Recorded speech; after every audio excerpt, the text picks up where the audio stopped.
Greetings everyone and welcome to Brickcats.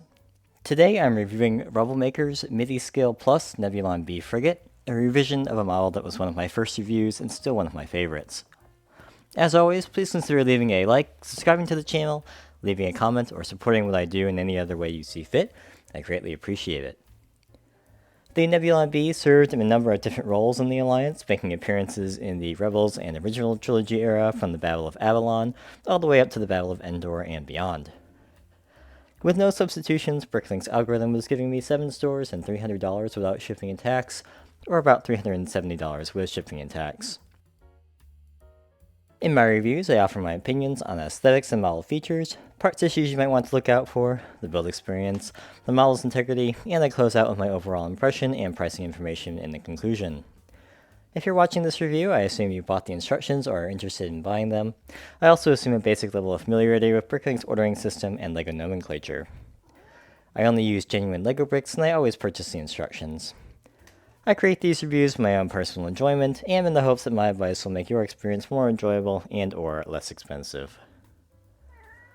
And as an administrative note, this is my floor setup, so it's a little more awkward for me to handle the model, so hopefully that won't cause too many problems.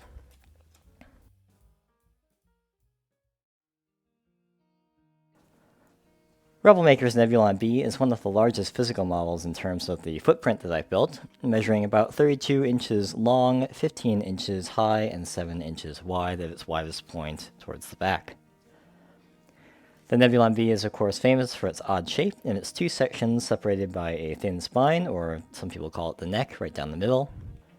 And right up front, the dark bluish gray section contrasts really nicely with the light bluish gray exterior. There's a somewhat unfortunate gap right here, but it's not too noticeable and therefore not too distracting.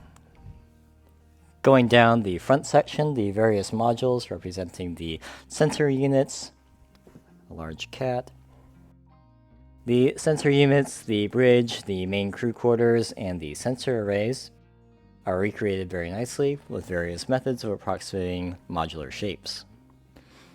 I especially like the look of this black one down towards the bottom, which is the forward and rear sensor array according to various schematics I can find online. Surrounding the modules is the outer hull section, and this tapers slightly from the connections at the top here towards the bottom. And these sections have a nice overall shape and piece utilization to recreate the somewhat chaotic appearance of this section. On the port side, the long-range communications antennae are in the proper place, along with the dark red stripe. And there's similar detailing minus the antenna on the starboard side. Moving a little further back, Rubblemaker has included the medical bay window. This area right above the medical bay surrounding this set of antennae right here is probably my least favorite part of the model, simply because it looks a little awkward and empty to me. There definitely aren't great angles of this area in Empire, but from certain shots you can definitely tell it's not flat. And I think this is one area where the limitations of LEGO pieces probably played an outsized role in the design and construction.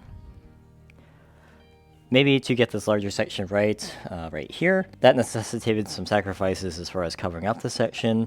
But for example, I think this little part should probably be angled a little slightly towards the center, whereas there should be some more outer hull up here. On the flip side, from most normal viewing angles, you're not really going to see this at all, and putting it on a shelf or in a place where you'll be able to admire the model, it's not going to stand out. The spine looks fantastic with lots of grooving on all sides. The microscale falcon does dock underneath here. And due to this modified plate with the inverted pin, the connection here is a lot more stable than it used to be. And if you don't want the falcon, you can replace this plate with a simple 2x2 or just leave everything out if you want.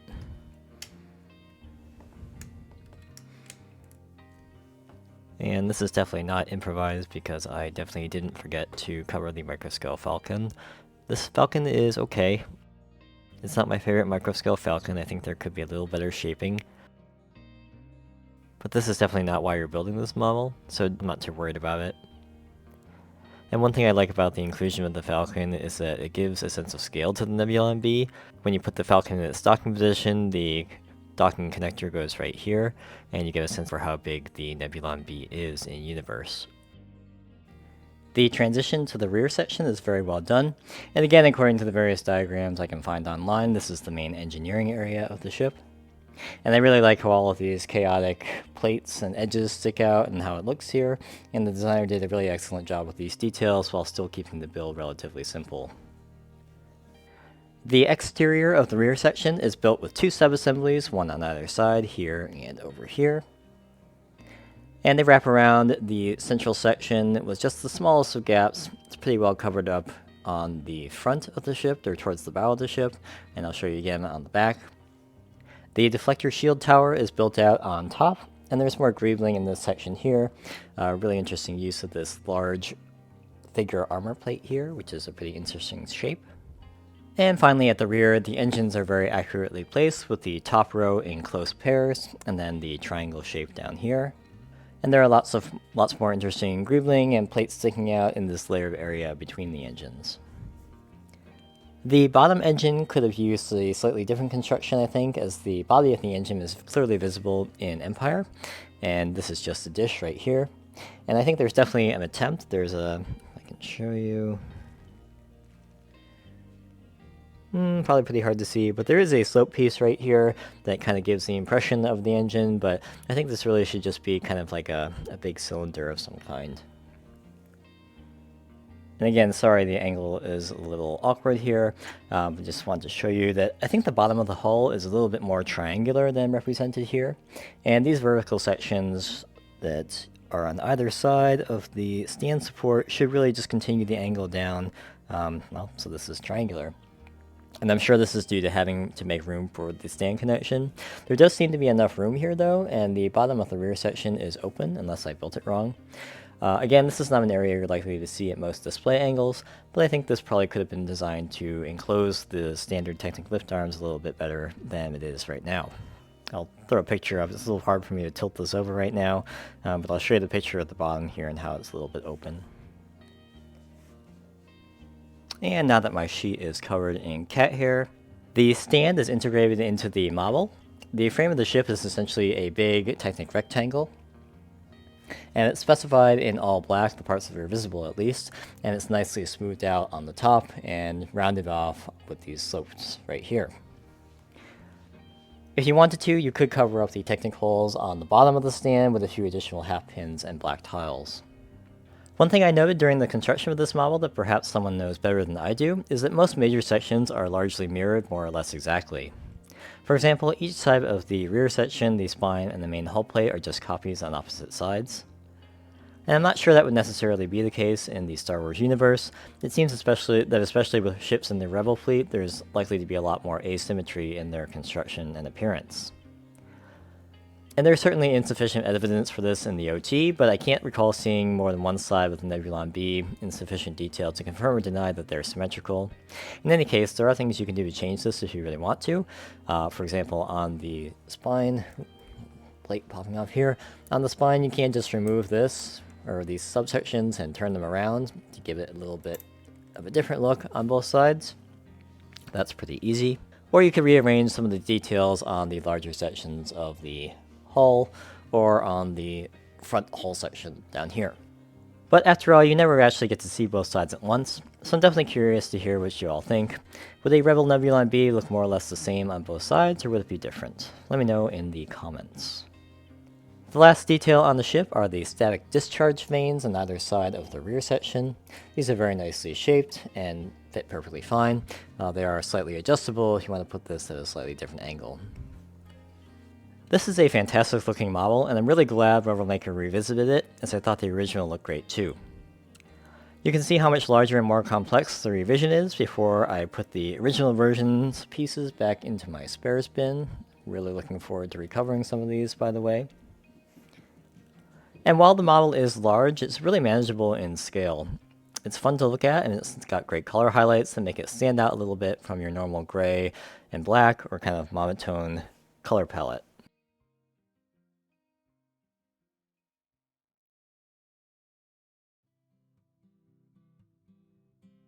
Rubblemaker's Nebulon-B requires 362 elements and 2,593 pieces. This includes the stand, of course, as well as the microscale Falcon. On the whole, Rubblemaker has done an excellent job with the part selection for this model, and there aren't any extremely rare or expensive pieces. The following recommendations are basically nitpicking and are oriented more towards people with spare spins to pull from. The Trans Dark Blue 1x1 tile, part 3070B, last appeared in a set in 2005, and I fondly remember these as part of the old police sets. Anyway, these days, apparently they are somewhat uncommon, and in my algorithm results, prices range anywhere from 50 cents on the low end all the way up to $2. I suggest switching these to Trans Light Blue, and if my cat would get out of the way, these go right about here on the front section. These 7 brick round 2x2 with axle hole, part 3941 in light bluish gray, are not expensive pieces to begin with, but if you're pulling from spares, any neutral color will work. These are behind this tile assembly, and they serve as the connection points for the nose modules. You can just see them if you look at an angle from the front or back, but most display angles they are going to be hidden.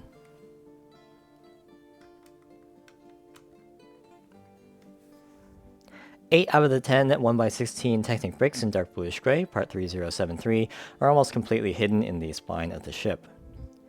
I say nearly hidden as you might see the slightest peek of them in a couple of places.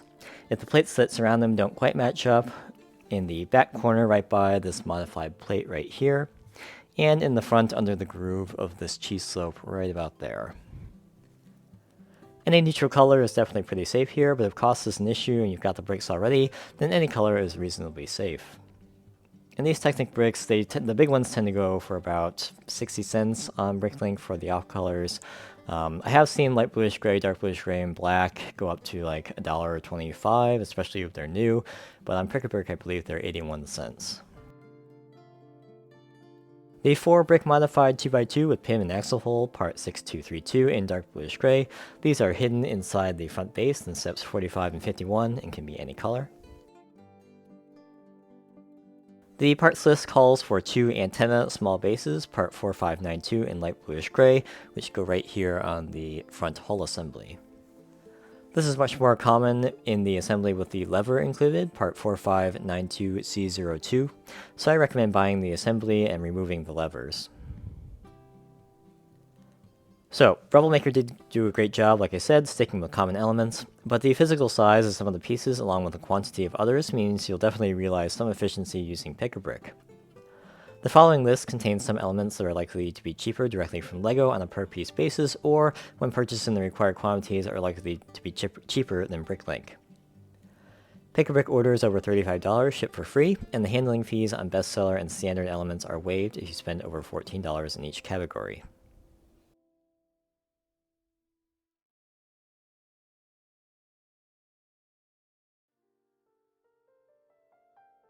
Rubblemaker's Nebulon-B instructions have 956 steps, the last few of which are the microscale Falcon. Each part or subassembly you add in a given step is outlined in red against the light blue background, and I didn't have any issues with the viewing angles or the sequencing. All in all, this build took me about 15 hours total without any pre-sorting of the pieces beforehand. And while this is typically how I do things, in this case this was a huge mistake. I definitely should have taken some time to separate out the smaller pieces ahead of time. It gets real annoying to look for the smaller tiles and the modified plates in a sea of gray. Do not do what I did. I think you could probably save, well, I don't know how much you'd save because it would spend some time, it would take some time to sort out the pieces, but 15 hours over the course of several days could probably be brought down more than a little bit. The build is straightforward and there aren't any tricky or unintuitive connections. Most of the larger sections are simple plate construction, and I think this build is suitable for any level of builder.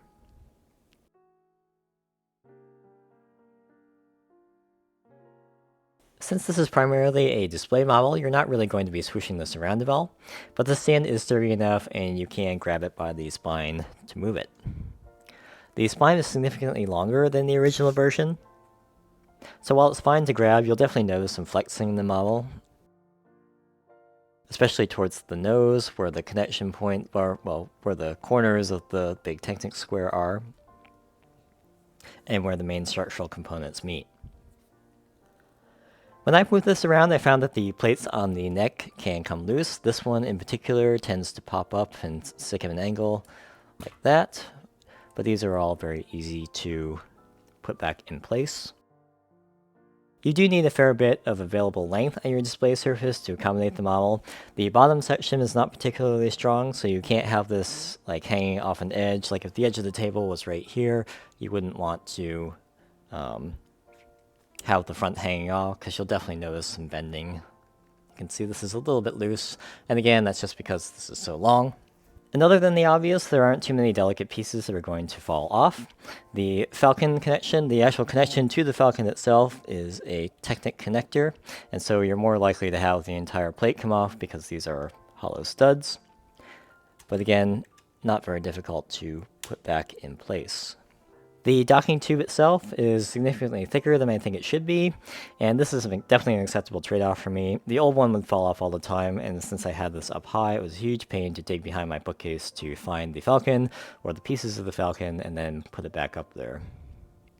There is a little bit of flexing if you pull on the fins like this. You can see the entire side of the back moving. I don't know why you would do this in the first place. The only subassembly I find coming off regularly is this tiny little bit in the front section right here. This is only a bracket connection, so hollow studs, which means that the clutch power is less than solid studs, and it's kind of forced to sit at an angle. You can kind of see this spot is a little tight. I can definitely feel some resistance here. This is probably not easy to see, but maybe you can see the tiniest little gap right here. So it sits at an angle, and with hollow studs, it can't get the full connection anyway. So that pops off occasionally. There are some other modules in the nose that are just hollow stud connections as well, but in my experience, they haven't really fallen off.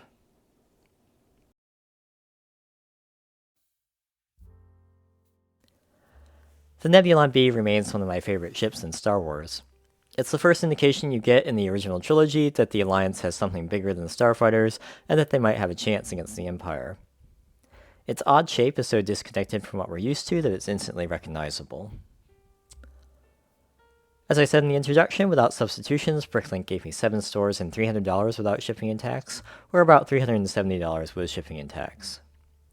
The part substitutions solely for colors gave me a little bit of savings by cutting down on a store. I went down to 6 stores and $300 without shipping and tax, or about $360 with shipping and tax.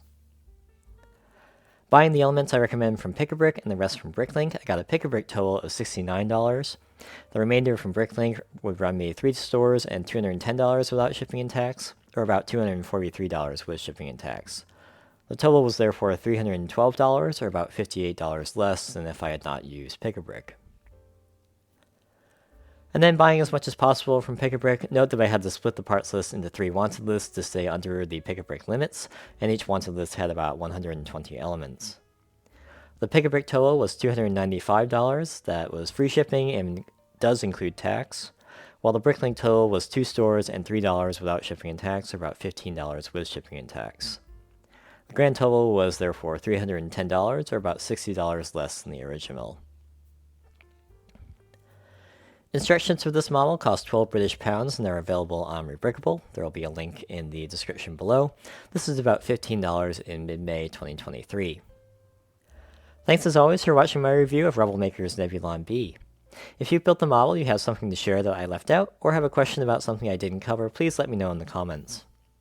Remember to leave the video a like, subscribe to the channel, or follow me on Instagram if you haven't already, and I hope to see you back next time.